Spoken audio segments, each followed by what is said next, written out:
رات کو کیوں سوتے؟ اپنی قبر کا فکر کرو، مرنے کا فکر کرو. نہ بیوی ساتھ جائے گی، نہ بچے ساتھ جائیں گے، نہ پلنگ ہوگا، نہ بستر ہوگا، نہ دوست ہوں گے، نہ جو یار ہوں گے، نہ کوٹھی ہوگی، نہ کار ہوگی. وہاں قبر میں اکیلے جانا ہے. اکیلے پہلی رات قبر کی مشکل ہے. پہلی رات قبر کی کوئی نہیں ہوگا، انسان اکیلا ہوگا.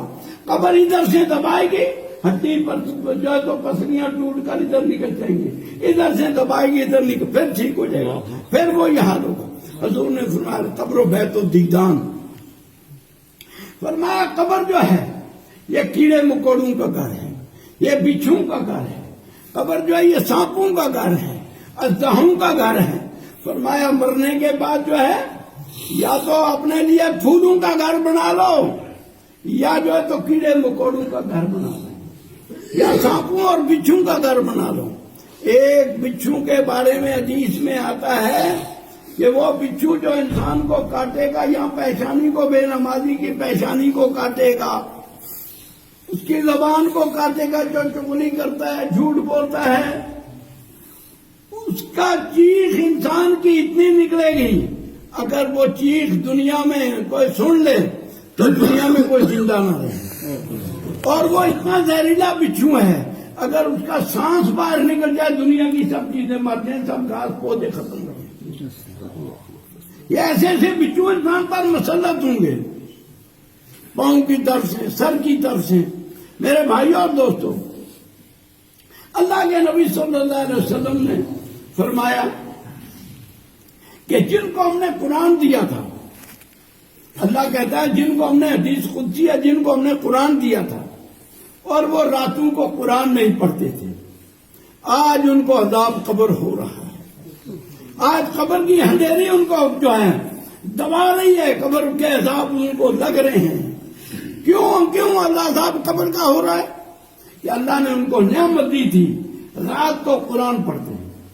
قرآن رات کا پڑھنا، دن میں قرآن تو پڑھتا ہے کوئی، لیکن رات کا قرآن پڑھنا، رات کا ایک حصہ قرآن کے لیے رکھنا.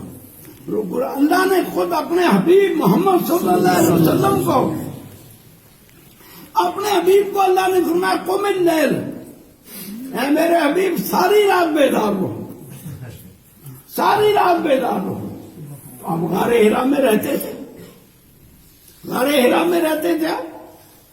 فرمایا پھر اس کے بعد فرمایا اب ان قسمن ہو قلیلہ، کچھ حصہ کم کر دو آرام کے لیے، باقی رات پھر بھی جاگو. پھر فرمایا نصف ہو، آدھی رات تو کم سے کم آدھی رات تو جاگو، یا اسے بھی کچھ کم کرو. میرے بھائیوں اور دوستوں، اللہ نے اپنے حبیب کو کیا فرمایا؟ اے میرے حبیب صلی اللہ علیہ وسلم، آپ کو میں نے جو ہے دو چیزیں دی ہیں. ایک رات کا تنہائی دی ہے، اس وقت بیوی سے، بچوں سے، گھر سے، اپنے جتنے بھی وہ ہیں سب سے الگ ہو کر. یہ حضور کو نہیں، ہمیں حکم ہے.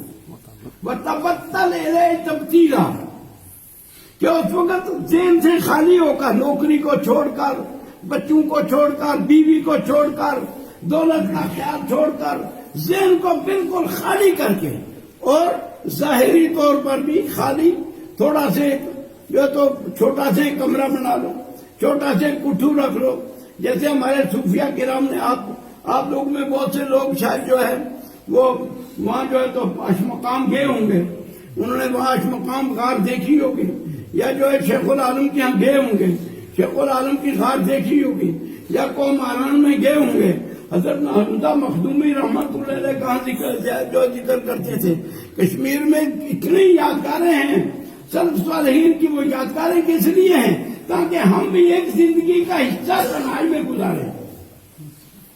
غاروں میں نہیں جا سکتے، ٹھیک ہے، لیکن گھروں میں کم سے کم ایک جگہ تھوڑی سی مخصوص رہے کہ تنہائی میں اس جگہ میں بیٹھ کر اللہ ادا کیا جائے، تنہائی میں بیٹھ کر اللہ کو یاد کیا جائے، تنہائی میں جو ہے تو ذکر کیا جائے، تنہائی میں تلاوت قرآن کی جائے، تنہائی میں درود شریف پڑھا جائے.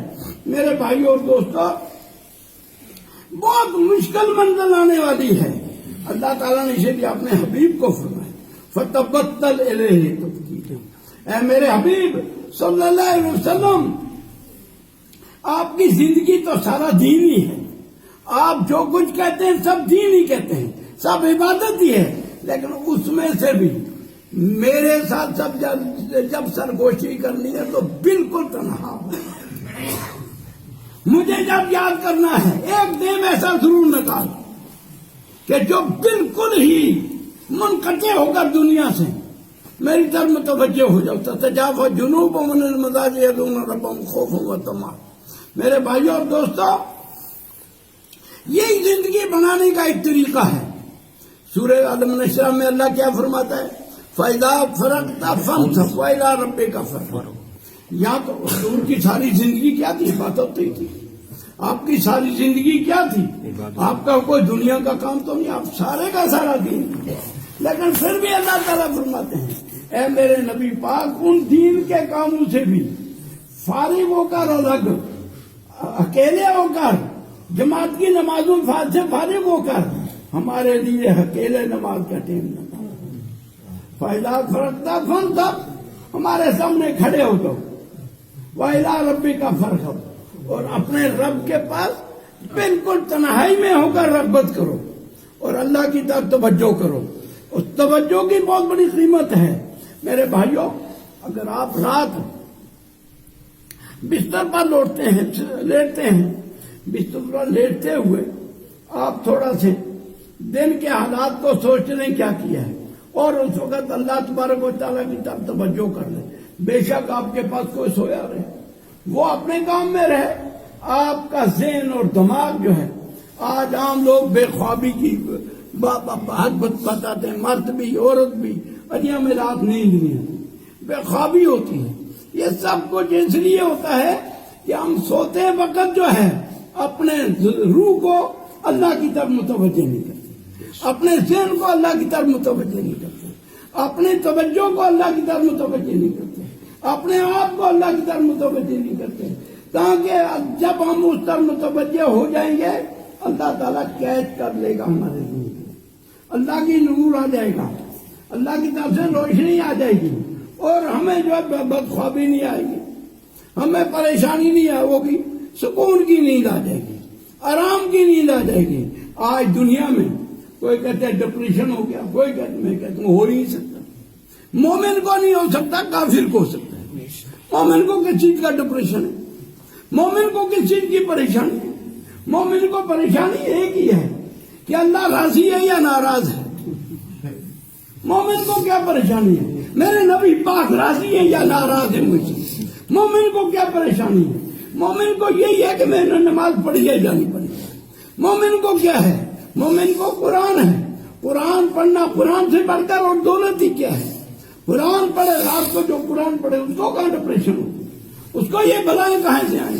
یہ اس لیے سب کو چاہتا ہے کہ ہم دنیا کو سوچتے ہیں، ہمیں نہ حکومتوں کو سوچنا ہے، نہ دنیا کے حالات کو سوچنا ہے، ہمیں تو اپنے جو ہے طاقت کے ساتھ، روحانی طاقت کے ساتھ دنیا کو ٹھکرا دینا ہے، روحانی طاقت کے ساتھ دنیا کو پلٹ کر رکھ دینا ہے۔ وہ کیا بات تھی؟ وہ کون سے کلمہ تھا کہ جس کلمے کی طاقت سے خواجہ اجمیری رحمت اللہ علیہ نے لاکھوں انسانوں کے دل کو پلٹ کر رکھ دیا۔ وہ کلمہ ہمیں بھی پڑھنے کی کوشش کرنی چاہیے۔ وہ ہمارے اسلاف نے جو کلمہ پڑھا تھا، وہ کلمہ ہم سے اب کیوں چھوٹ گیا ہے؟ اس کلمے کے اندر جان کیوں نہیں ہے؟ اس کلمے کو ہم زبانی پڑھتے ہیں، اس کلمے کو ہم اندر کی کوٹھڑیوں میں نہیں اتارتے ہیں، اس کلمے کو اللہ کے ساتھ جوڑ نہیں پیدا ہوتا ہے۔ جب تک اس کلمے کو ہم حلق سے نیچے نہیں اتاریں گے، اللہ کے ساتھ اس کا جوڑ نہیں بیٹھے گا، اللہ کی طرف سے جو فیضان نہیں آئے گا، اللہ کی طرف سے انوار اور برکات نہیں آئیں گی، نبی پاک سے کا فیض نہیں آئے گا۔ اس لیے جو ہے ہم پریشان تو رہیں گے، پریشانیاں رہیں گی، بیوی کی پریشانی، بچوں کی پریشانی، ملک کی پریشانی، حالات کی پریشانی، حکومتوں کی پریشانی۔ ایمان والوں کو کوئی پریشانی نہیں ہے۔ ایمان والے کو کیا پریشانی ہے؟ ایمان والے کو طاقت ہے ایمان کی، ایمان کی اتنی طاقت ہے کہ ایک آدمی کروڑوں انسانوں کفر کی